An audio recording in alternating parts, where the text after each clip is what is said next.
எல்லாருக்கும் வணக்கம். இந்த வீடியோல நம்ம எந்த குரூப் ஆஃப் ட்ரக்கோட ஸ்டெம்மை பத்தி பார்க்க போறோம்னு பார்த்தீங்கன்னா, நீங்க வாங்குற ட்ரக்கோட முடிவுல டெரால் அப்படின்னு முடிஞ்சதுன்னா அது என்ன குரூப் ஆஃப் ட்ரக்னு பார்த்தீங்கன்னா பீட்டா 2 அகோனிஸ்ட்.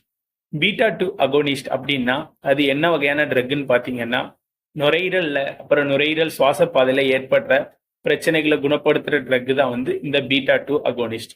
இதோட மெக்கானிசம் ஆஃப் ஆக்ஷன் எப்படி இருக்குன்னு பார்த்தீங்கன்னா, நம்ம நுரையீரல் இருக்கிற பீட்டா 2 அட்ரினர்ஜிக் ரிசெப்டாரோட போயிட்டு இந்த பீட்டா அகோனிஸ்ட் பைண்ட் ஆகி அப்புறம் அந்த மெக்கானிசத்தை ஸ்டார்ட் பண்ணுது.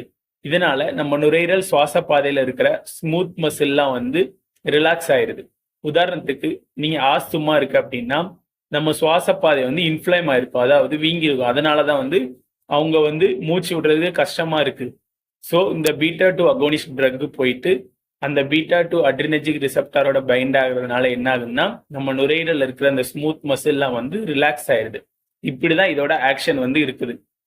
வேற இதுக்கு முக்கியமான எக்ஸாம்பிள் 2 ட்ரக் என்னன்னு பாத்தீங்கன்னா ஆல்புட்டெரால், சால்மெட்ரால். இந்த ட்ரக்லாம் நம்ம பீட்டா 2 அகோனிஸ்டுக்கு எக்ஸாம்பிள். ஸோ நீங்க வாங்குற ட்ரக்கோட முடியல டெரால் அப்படின்னு முடிஞ்சிருந்தா அது என்ன வகையான ட்ரக் அப்படின்னு உங்களுக்கு இப்ப தெரிய வந்திருக்கும் இந்த வீடியோ பார்த்ததுனால. இது போல மெடிசின் அப்புறம் மெடிக்கல் சம்பந்தமான வீடியோ உங்களுக்கு பார்க்கணும், அப்புறம் உங்க மெடிக்கல் நாலேஜ் இம்ப்ரூவ் பண்ணணும்னா நம்ம சேனலை சப்ஸ்கிரைப் பண்ணுங்க, லைக் பண்ணுங்க, பிடிச்சிருந்தா உங்க ஃப்ரெண்ட்ஸுக்கெல்லாம் ஷேர் பண்ணுங்க. நாளைக்கு இது போல உள்ள ஒரு வீடியோல சந்திப்போம். பாய்.